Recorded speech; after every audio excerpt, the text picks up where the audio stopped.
we're excited that you welcome to the stage, Chrissy Derbyshire!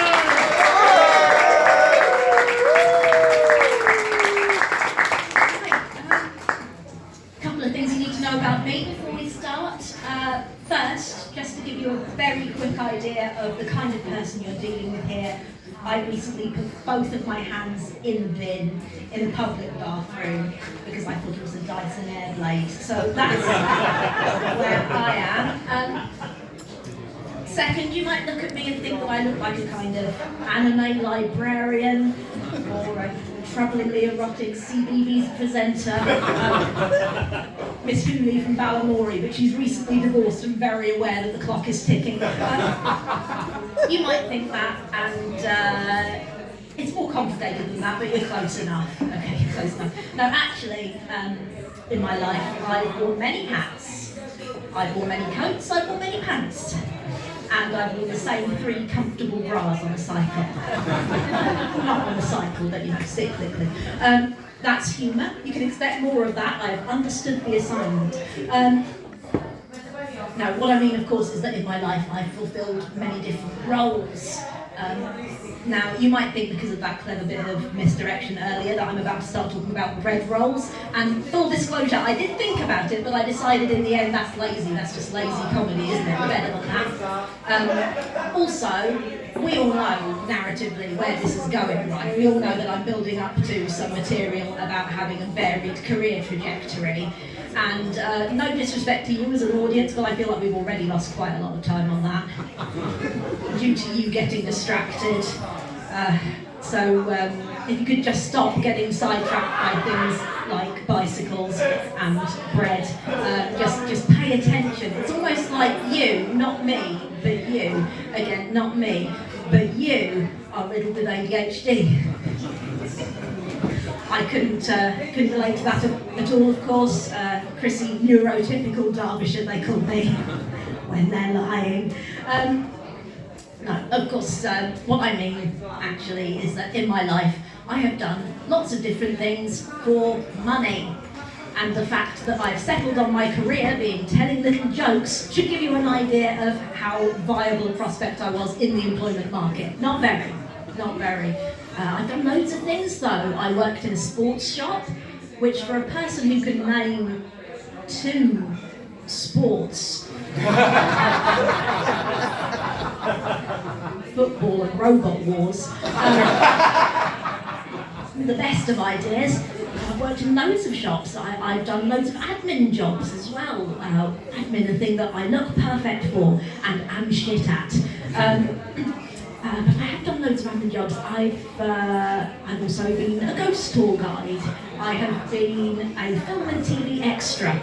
I have been paid, bear with me, I have been paid to pretend to find out that I have a life-changing disease to help train medical students not to just react with thoughts and prayers.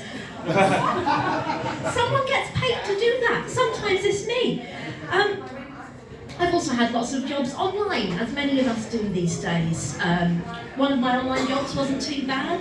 For a while I was an online beta tester, or as we call it colloquially, a dominatrix. For a little while I was a freelance part-time online dominatrix. Again, a thing that I look perfect for, and in this case I'm quite good at, yes, thank you. All online too, the things I can do these days. We have the technology, which is good for me. Well, first because I'm quite good with words. I also have a pretty good typing speed, which is not essential but desirable for the role.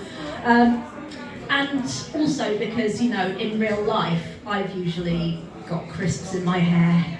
I am only glamorous from a significant distance, if that. So it was perfect for me being able to do all of this online via DMs. Not a difficult job either. Typically, a guy would pop up, as it were.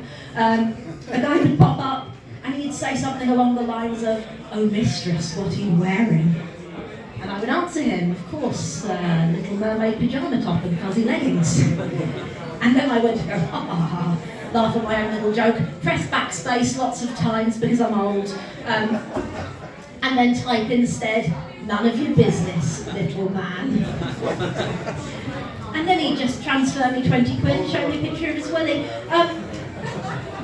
All for calling him the same thing I call my cat. My cat, Bernard, the real man in my life. Yeah, I called him Bernard. I thought I was being quite funny, quite original, quite cute, giving him a name that was just like the kind of guy you'd meet down the pub. But it turns out that there's a bit of a trend for that these days. Like, you might go around a friend's house and see their cat.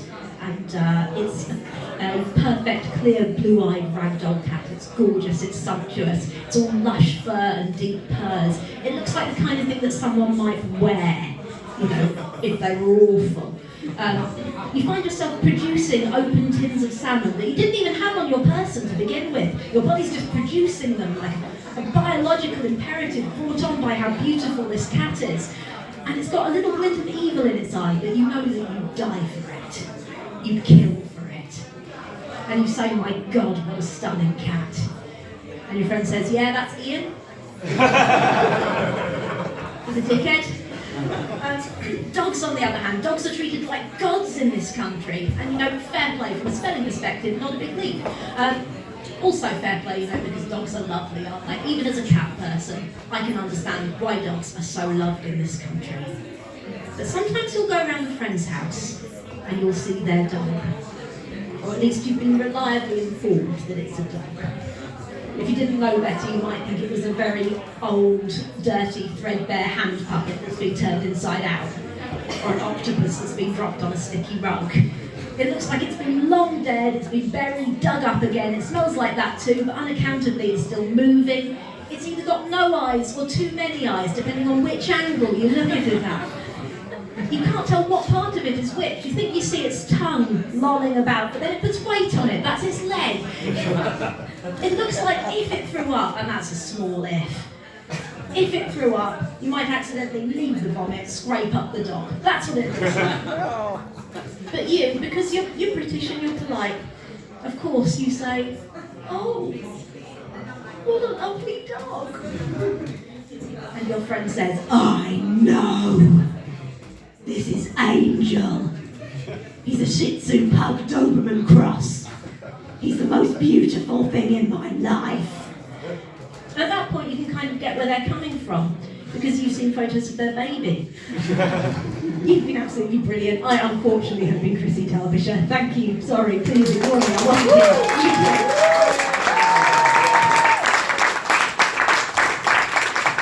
Chrissy Derbyshire. What a great start. Okay, we're going to keep the claps going, keep it going for Gilpin next time.